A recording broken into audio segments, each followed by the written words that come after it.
Et pour parler plus de ce sujet, nous avons le plaisir d'accueillir via Zoom M. Rizk Chahata, l'analyste politique. Bonsoir M. Rizk. Bonjour à l'Égypte.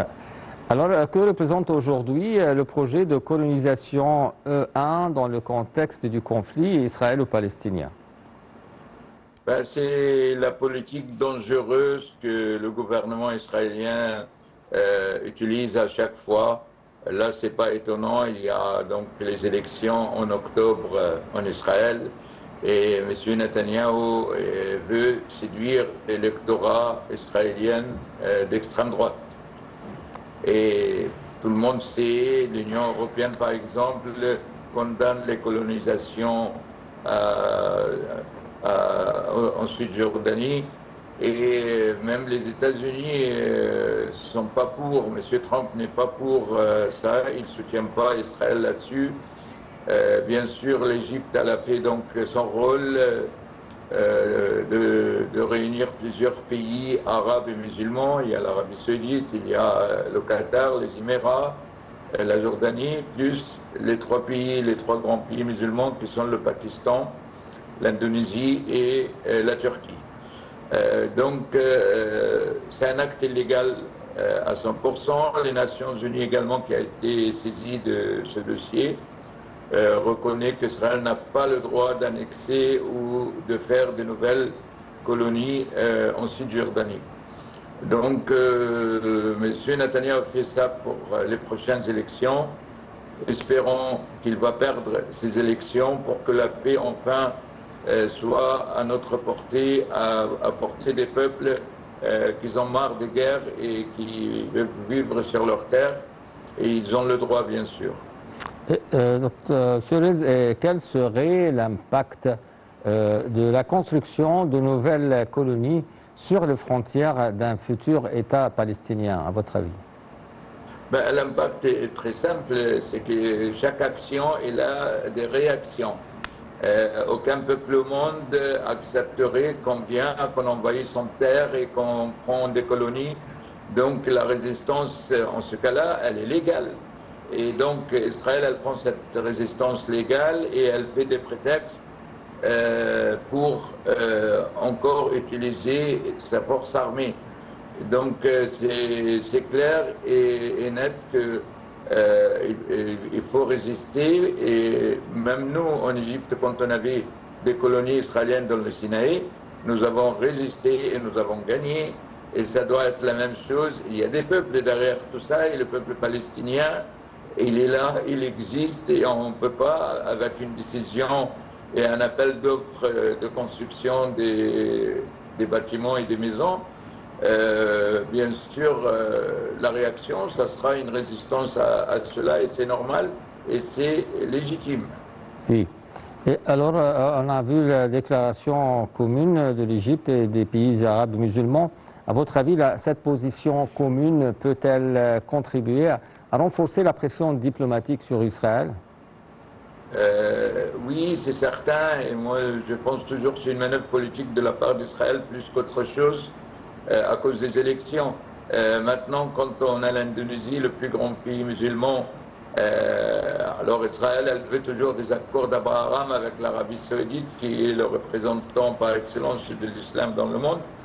Je pense que ça va un peu freiner cette ambition israélienne et cette envie d'occuper et de coloniser des terrains qui ne sont pas à eux. Et donc je pense qu'Israël, elle va prendre ça en compte. Et ça, c'est la diplomatie forte de l'Égypte. Elle arrive toujours à faire face à des ruses de M. Netanyahou.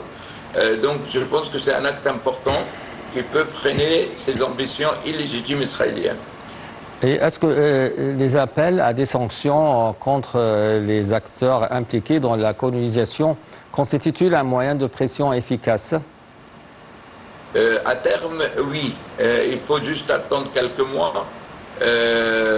On verra les élections aux États-Unis en novembre, on verra les élections en octobre en Israël. Mais après, oui, et c'est en ce moment-là qu'il faut une pression internationale, arabe, et et musulmane, et même les pays d'Europe aussi. Tout ça peut faire pression sur Israël parce que on sait que le Premier ministre israélien il est menacé d'être arrêté dans plusieurs pays maintenant dans le monde. C'est pour ça que lui, il travaille pour son propre intérêt, il ne travaille même pas pour l'intérêt de son peuple. Moi je pense que tout ça, ça va se clarifier après novembre 2026. Et à votre avis, quel est le rôle qui peut jouer le Conseil de sécurité de l'ONU face à cette nouvelle escalade? Malheureusement, le Conseil de sécurité et les Nations Unies en général n'arrive plus à faire son travail pour lequel a été créé en 1945. Oui. On n'entend pas parler des Nations Unies, on n'entend pas parler du Conseil. Le Conseil de sécurité, il y a certainement les 5 membres permanents. Je pense que la Chine et la Russie ont un rôle plus important à jouer pour une cause légale, pour une cause juste, qui est la cause palestinienne. Je pense également que la France a joué un rôle important en tant que membre du Conseil de sécurité.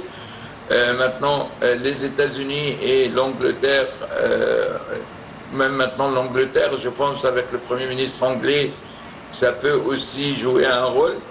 Et si M. Trump est encore au pouvoir, je pense qu'il va quand même faire des pressions pour Israël pour qu'elle arrête la provocation qui mène toujours à des réactions, comme j'ai dit au départ. Et après, quand on voit des choses comme le 7 octobre, il ne faut pas venir pleurer après. Donc je pense qu'Israël a tout à fait tort d'aller chercher des colonies en Cisjordanie. Peut-on parler d'une contradiction entre les engagements en faveur de la stabilité régionale et la poursuite de l'expansion des colonies israéliennes? Absolument, absolument. C'est une succession des provocations faites par le gouvernement israélien. Quand ils sont devant un impasse, M. Netanyahou a échoué jusqu'à maintenant de déloger les Palestiniens de Gaza et ça va lui travailler dans le cœur et donc il cherche à faire des problèmes ailleurs. Il a trouvé, alors que Mahmoud Abbas, le président palestinien, il joue le jeu de la paix, il a respecté ses engagements, mais c'est là, c'est clair, ça crève les yeux, Israël ne respecte pas ses engagements. Et donc, et pour cause, parce que M. Netanyahou travaille plus pour son statut personnel que pour son pays.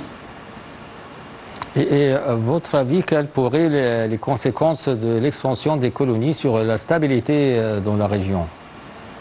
À un moment donné, cette provocation, déjà c'est très compliqué la région avec la guerre entre l'Iran et les États-Unis et Israël d'un côté. C'est ce qui est marrant qu'Israël a cessé d'attaquer l'Iran et maintenant elle va chercher des maillons dans le dossier du Moyen-Orient comme les maillons de la cause palestinienne et de la Cisjordanie. Ce n'est pas digne d'un Premier ministre qui doit être responsable de ses actes. Et je pense que cette politique, d'un côté, on a l'Iran qui applique une politique suicidaire, mais M. Netanyahou fait exactement la même chose. Ce projet de colonisation appelé E1, c'est un projet qui risque de remettre en cause les mécanismes diplomatiques actuellement envisagés pour parvenir à un règlement du conflit, bien sûr. Absolument, et il risque plus que ça, l'Égypte ne veut pas rester spectateur tout le temps. C'est vrai qu'aujourd'hui l'Égypte, tous les dossiers qu'on a, on les gère d'une façon diplomatique, pacifique, mais avec une armée quand même respectable qui oblige les autres à le respecter. Et c'est là le fruit de la diplomatie égyptienne. Donc c'est une bonne stratégie pour l'Égypte. Et je pense que l'Égypte, c'est le pays quand même qui a défendu le plus la Palestine et la cause palestinienne.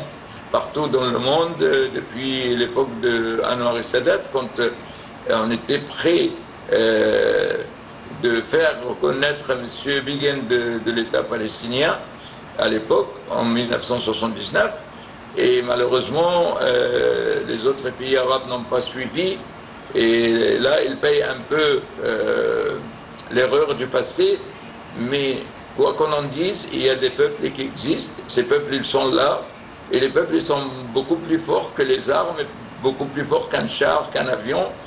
Et donc, je pense que ce qu'elle fait Israël, c'est vraiment condamnable. Et je pense de plus en plus le monde découvre qu'Israël n'est pas le petit pays gentil entouré par des sauvages, et qu'il commence à découvrir la réalité, même aux États-Unis d'Amérique. Les jeunes aux États-Unis d'Amérique qui sont donc, ils voient les choses autrement. La preuve, on a un candidat d'origine égyptienne aux États-Unis qui perce dans les élections, on verra bien en novembre, et alors qu'il demande aux États-Unis de ne plus soutenir Israël, au moins militairement. Donc, je pense que la politique égyptienne et puis la position de M. Trump aujourd'hui peut faire en sorte que les choses changent, les opinions publiques changent. L'Europe aussi, elle commence à mettre plus de pression sur Israël. Il suffit de voir la position du Premier ministre espagnol, par exemple. Et donc, je pense qu'à un moment donné, il faut raisonner cet État, ce petit État d'Israël, il faut le raisonner, parce que pour l'intérêt de tous. Est-ce que vous voyez le système, la politique de colonisation israélienne actuellement, ça contredit avec ce qui se passe à Gaza, où que les Israéliens voulaient changer le regard de ce qui se passe à Gaza actuellement, des raids et sur les Palestiniens et la souffrance actuelle et le désastre humanitaire dans la bande de Gaza? La politique des colonies israéliennes, c'est une politique catastrophique, désastreuse, et ça va tourner un moment mal contre Israël. Donc, tout ça, c'est lié à un homme qui est un obstacle pour la paix. Cet homme-là, j'espère que le peuple israélien prend sa responsabilité et ne pas l'élire en octobre prochain, pour qu'on puisse espérer un monde, avoir à Gaza par exemple une sorte de vie digne de ce nom, de changer complètement Gaza avec des constructions. L'Égypte a tous ses plans, elle est prête à aider, on a tout ce qu'il faut pour reconstruire Gaza, et c'est une chance pour la paix pour tout le monde. On ne peut pas virer 1 500 000 personnes d'un côté, on ne peut pas envoyer des colonies en Cisjordanie, même si ils ont peu de moyens de défense, mais il y a le monde arabe et le monde musulman maintenant, et le monde entier, l'Europe, même plusieurs, l'Asie, l'Australie, le monde entier est contre la colonisation et contre les colonies. Et je pense qu'à un moment donné, Israël ne peut pas aller dans ce sens-là, c'est évident. Oui, exactement. Monsieur Rizk Chehata, vous êtes analyste politique. Merci bien d'être avec nous dans notre programme.